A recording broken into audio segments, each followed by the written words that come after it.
In football, there's pain when a team moves the ball to the 1 yard line but can't punch it in for a touchdown. A lot of work and effort doesn't lead to success. It's frustrating and disappointing. In the B2B SaaS world, marketing is disappointing when it attracts and engages prospects but can't get them to convert into customers. And there are many reasons why this happens. Maybe the product fails to live up to expectations. Maybe the positioning and messaging aren't as compelling as the competition.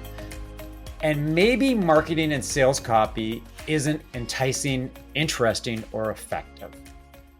Well, to learn more about how to create copy that converts, I'm talking to Sam Howard, a conversion copywriter and strategist for B2B SaaS startups.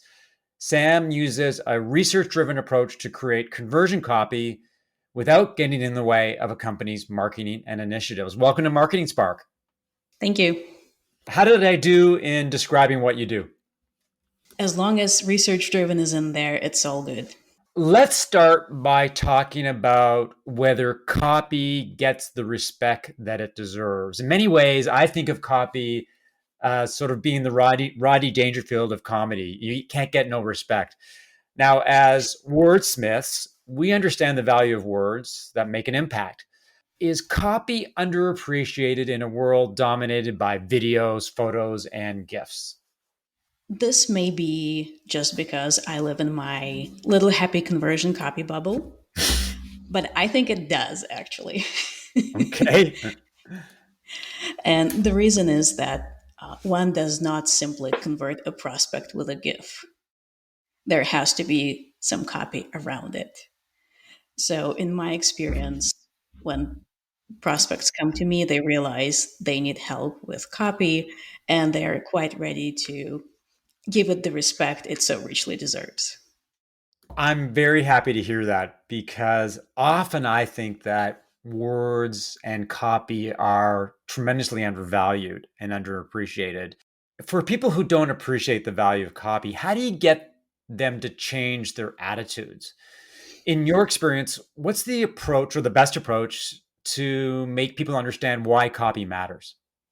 Well, once they start measuring what's going on with their email copy and their website copy and their ad funnels, then there's no work to be done on my end. Because in my experience, the moment startup folks realize that something is broken, they want to fix it. And in many cases, they realize that what's broken is copy. Now, whether or not that leads us to the actual research driven conversion copy process, that's a different question. I'll get into that, but one question I did want to ask you is when you're working with clients, and even if they recognize the value of copy, is there an aha moment when they realize that copy is powerful and copy is doing what it needs to do to drive their business forward? I would say that like perhaps the biggest aha moment I see is going from we're brainstorming our copy internally and this is what we think we should put on our website to this is voice of customer driven copy. This is what your existing customers and prospects say about you. And this is how we explain what your product does in their words. And in many cases, it's this shift from we were trying to say this, but we didn't know how to. Well, finally, now it's there on the page. They see the correlation between the words and success, and that's all the proof they need to embrace the power of copy. Yeah, I mean, we get to validation and conversion and all of that, but in many cases, the first aha comes when I present the copy, and it's this final realization that this is exactly what we wanted to say. We just didn't know how. Right, right. I love it when that happens and the light bulbs go on and they do the happy dance when it comes to anything Yes. related to marketing. Wanted to talk about research driven copy. Now, a lot of people, including myself, are guilty of writing copy based on educated guesses. We've done this before. We've written a lot of copy and we think we have the insight and expertise to write copy that converts. And often what happens is the copy doesn't resonate because we're missing something. And I Obviously, in your case, you believe that is research. So walk me through the research driven approach to copy. What's involved? What do you have to do? How much time does it take? And how do you know you've got enough insight to write copy that's going to make an impact? A lot of questions there, but it's a fascinating topic. Yes, it really is. And full disclosure, copy hackers fan, copy school grad. So uh, my approach is based on what copy hackers teach. I think that the most important thing is that you mentioned assumptions. And to me, like the whole point of the research is to minimize the amount of assumptions we're making in the copy. I tend to be slightly research obsessed, so I tend to do too much. And sometimes it doesn't need to be super heavy, right? But the first step definitely should be documenting the assumptions and documenting the things that don't work. If you're starting from scratch, not much you can do there. But if you already have a website, then knowing what's broken helps figure out the next steps and the gaps that exist. Okay, so that makes sense, but provide some tactical insight.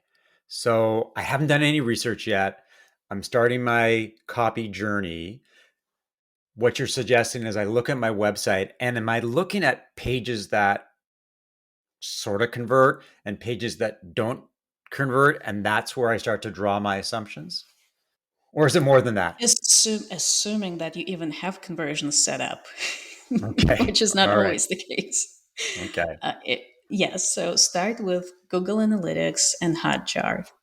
For example, you might be assuming that everybody is reading through your sales page or your product description page, but are they really? And if they're not, what's happening instead? You might think that lots of people end up going to your demo sign up form, but are they really? And if not, what's preventing them from filling out the form? So there may be things that you expect, and there may be things that you didn't even realize were happening, like UX issues. And those are quick wins. So Hmm. if you can fix that, just do it right now. That you may realize that there are things that are broken, but you don't know why. And then the next step is trying to figure out the why. Okay, you've done for the first step. You've made your assumptions, and these are educated guesses. You've got some biases, obviously. Then what Yeah. happens? What do you do next? I talk to product sales and customer success teams who will have their own biases, which is extra fun because then I get to kind of have this map of things that teams believe separately and things that everybody believes about their customers. And then I can go out and try and validate those assumptions and see how it all comes together in terms of website updates. So let's take a step back because that's Okay. you're skipping over a really important step. What are the questions that you're asking product, sales, and marketing? What kind of insight are you looking for? And what are the signs that either they're aligned or, more troubling, they're misaligned when it comes to how they view the product and the value that it delivers? So many answers. So many questions. So many questions, so many Okay, answers. let's start with the questions that you'll ask, the basic questions that you might ask across the board from marketing, sales, and product, and for customer success for that matter. So I think that the most interesting one is the kind of overlap of sales and customer success because sales talks to prospects, customer success supports folks who convert. So if they have totally different answers to who the best prospects and customers are, this is a big, well, it's not a really big problem. It's manageable, but it's a red flag for me. It means that Mhm. something is broken along the way. And the same goes for example, for sales teams' assumptions about who will stay, who's the best prospect when they realize that they have a problem and what's the problem they're trying to solve. Because as a rule, they don't follow up on that. And then customer success can tell me about this end piece, and especially importantly, who churns out and who stays. When you've got that insight, And then, as you mentioned, you want to validate it. What do you do? Do you go talk to customers directly? Do you do external research using social media? What is next steps in this journey? Well, one of the things that I want to do before I talk to the customers is understand the competitive landscape, Hmm. because I cannot think of a case when a product did not have any competitors, direct or indirect. So I need to understand the differences and like why them in the first place. And after that, there are different ways to go about this. My preference, of course, is to talk to the customers, mostly because it helps me ask follow up questions. Customers are humans. Humans are not always direct and or truthful, or sometimes they just need a little more prompting to get to the answer. So it's nice to be able to ask those questions. Let's take a step back in terms of doing competitive audit. Like I do it when I do positioning and messaging work, and I Mhm. want to see how other companies talk about themselves. Can you walk me through how what you do to identify what the competitors are saying and the copy that they're using? So, is it on their websites? Are you looking at their blog posts, their ebooks, their videos? Like, how deep do you go into a competitor's ecosystem to truly understand their approach to copy? No, I do not dig into their content unless we're optimizing for that stage of Mhm. awareness. What I tend to look at is high level messaging. What is their homepage saying? Like if I only look at hero section homepage hero section, what am I going to find out about them? And how different is it? And I would say at least 7 times out of 10, websites can be shockingly similar. So knowing that everybody is using the same words to describe their product and the solution and the problem is helpful. It means those words go on the please do not use that list. Great. Excellent insight. Before we get into copy in the wild, wanted to talk a little bit more about conversions. Many startups, and for that matter, companies want to hack their way into conversions. They're looking for shortcuts. We live in an instant gratification world and they want things to happen like right away. And for us marketers, sometimes that's very painful because marketing often takes time to resonate. Here's a loaded question. What are some of the best practices regarding conversions and the creative ways to drive them from your work with clients? I tend to get strong feelings around hacks. So let's talk about best practices instead. Okay. Best practices are great, frameworks are great.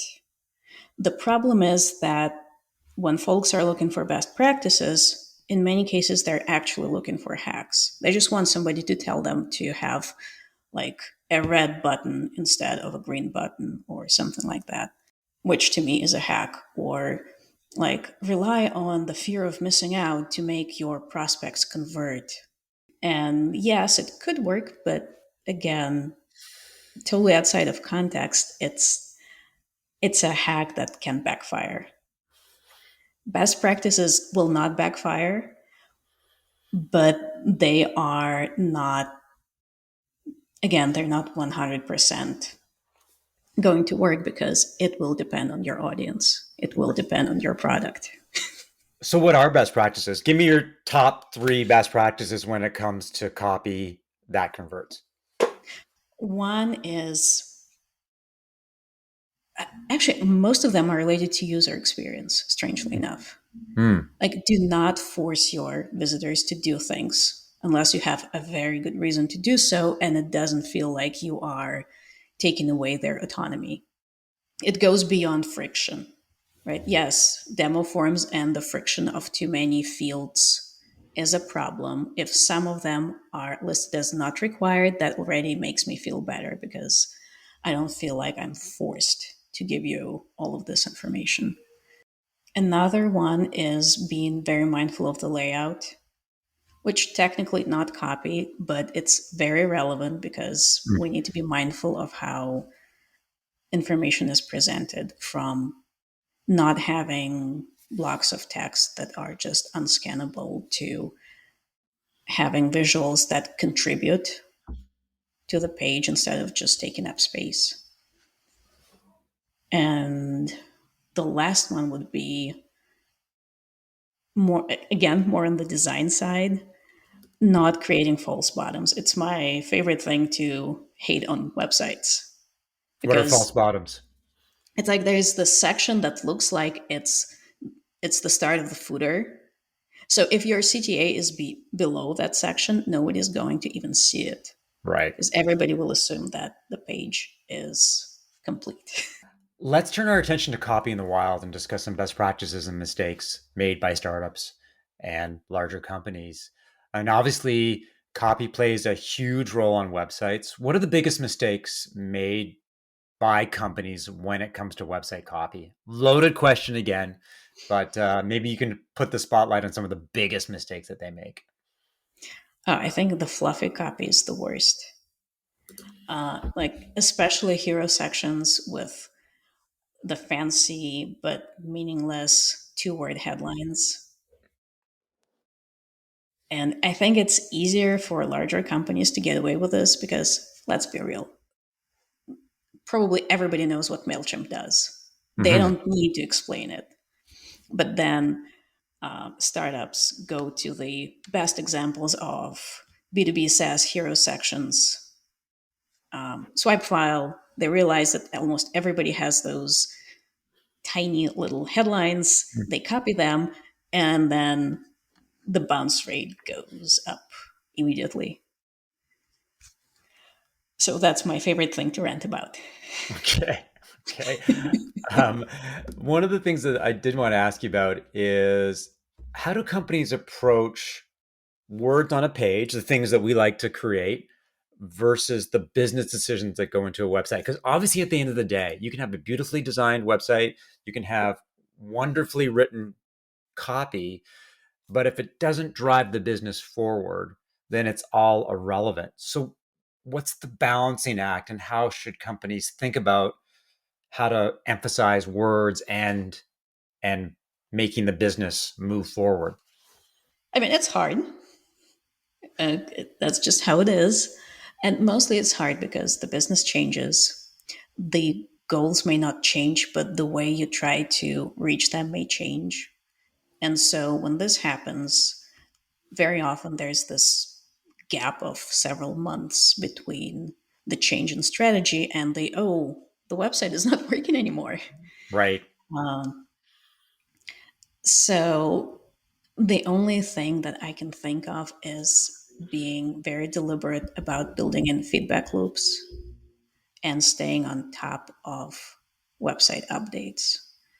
It would be nice to think that your website can be this once done forever marketing task, but embracing the changes the only way that I can think of that helps keep the web copy and the business strategy aligned.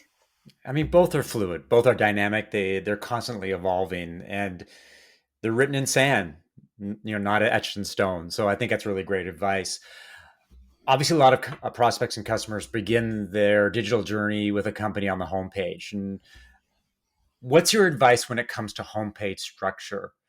It's troubling, puzzling to see so many homepages that have no logic behind them on how their homepages are structured and designed. It strikes me this is probably an area that you spend a lot of time scratching your head about, given that it's so important in terms of making homepages convert, or websites convert for that matter. I think I sort of understand why this happens, and it mostly happens because homepages are hard to get right when you don't know enough about your ICPs and their stage of awareness. Hmm. So if you're starting with, we just need to put something on the homepage, then yes, it will be a mess and it will make no sense at all. The way to work around this is either relying on frameworks to guide you through the layout. And after that, you still need to figure out what to put in those sections, of course, or start with the research that will tell you what belongs on the homepage. which is my preferred way. One of the problems with homepages, at least in my opinion, is that companies cram in benefits, features, and use cases. It's like going on a first date and telling the person across the table everything about you, your life story in one shot. It's a little overwhelming. How do companies put the spotlight on benefits, features, and use cases without overwhelming people? What's your advice in terms of making that journey and that presentation elegant and user friendly? I would, especially for the homepage, I would suggest figuring out the commonalities between the use cases or the ICPs. What is this one thing that they all need? And how can you show that your product is relevant for them? After that, you can give them some choices. If they need to find out more about a specific use case, great. They can do that at a specific use case page.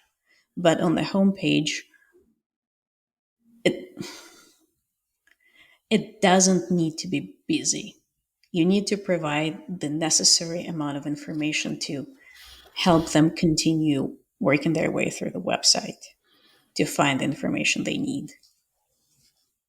So in a sense, I don't want to call the homepage a tease, but it does give them a taste of what's possible and the kind of content that they can engage in. And then the copy can do its work on subsequent pages. So essentially what you're saying is it's a good place to start your journey, but don't try to tell people too much too soon.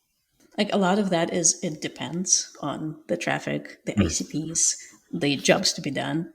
But essentially, yes, this is like a map, and it's up to the prospects to decide where they want to go next. Without inciting a words versus design battle, and as wordsmiths, you know, we're very biased. What's your take on the value of website design, and what's the flow between copy design and conversions? I do not recommend doing design first. Okay, all right, line in the sand, right there. No, Why not? no, because design first will make it look good, but it will end up being extra work for the design team and for everybody involved in the process, unless the design team nails the copywriting argument from the get go, uh, which would be a very unreasonable expectation, I think. So when I work on projects, I start with wireframes and I hand them over to the design team because it makes everyone's life easier. I know that the copy layout corresponds to what the prospects need to see, and the design team does not need to go through weird Word documents and try to figure out what I mean. I like that approach. And in terms of wireframes, what does that consist of? Like, how much detail are you providing in a wireframe? Is it generalized blocks of images here, content here, or is it a little more detailed than that? So for the copy, it has the visual hierarchy. So H1, H2, H3. Buttons are definitely there. And ideal case scenario, which is what I try to do, is to have a page that looks like a page minus images, which are placeholders. So it doesn't look finished. It's not supposed to look finished, but it shows what the copy needs to look like. And then the design team can play with all the beautiful visual elements that they have at their disposal. Sounds like a great approach. Let's do a mini rapid fire round. I'm going to ask you some short questions, and you can answer for as long or as short as you want. CTAs, how do you make them appealing and drive curiosity rather than asking a simple question like, get a demo? No, no questions, please. Okay. Yeah, I don't think that CDA should ever be a demo, and Ready to Find Out More is definitely not a CDA section headline I would ever recommend. With curiosity, though, it can be appropriate for top of funnel content or even maybe pages, but I would try to be snappier and basically get out of the prospect's way once we are approaching a conversion. What's a better CTA than get a demo? It's not about the button copy. Well, it can be about the button copy, but it can also be about everything that surrounds the button copy. Are you addressing the objections that your prospects have? Are you explaining what's going to happen next? When are you going to get back to them? Are they going to be able to schedule a demo, or do they need to sit and wait for an email from your team? Right. So all of that is more important than, in my opinion, all of that is more important than getting the button copy text just right. Demo forms. How do you make them more interesting and compelling? And who's the demo form for? Sales or customers? You would think it's for customers, but very often it is determined by the what the sales team needs to know. In the cases when it is absolutely impossible to reduce the number of form fields, then yes, I would argue then trying to make the demo form more fun could work. Mostly I think of fun and form when I think about quizzes. That could also be a good use case, especially if you can hide some of the fields and break them up.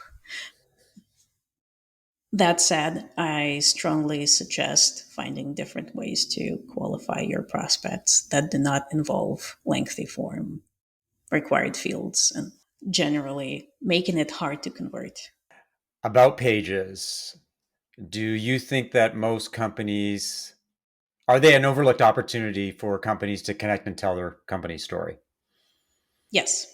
Most importantly, connect the company's story to what the prospects care about. Thank you for putting the spotlight on copy and conversions. Last question, where can people learn more about you and what you do? I am on LinkedIn, probably way too much. Yeah, like everybody in our world. And I also have a website at ekaterinahoward.com. Thanks for appearing on the podcast, and thanks for everyone for listening to another episode of Marketing Spark. If you enjoyed the conversation, leave a review, subscribe via Apple Podcasts or your favorite podcast app, and of course, share via social media. To learn more about how I help B2B SaaS companies as a fractional CMO, strategic advisor, and positioning wizard, email mark@markevans.ca or connect with me on LinkedIn. I'll talk to you soon.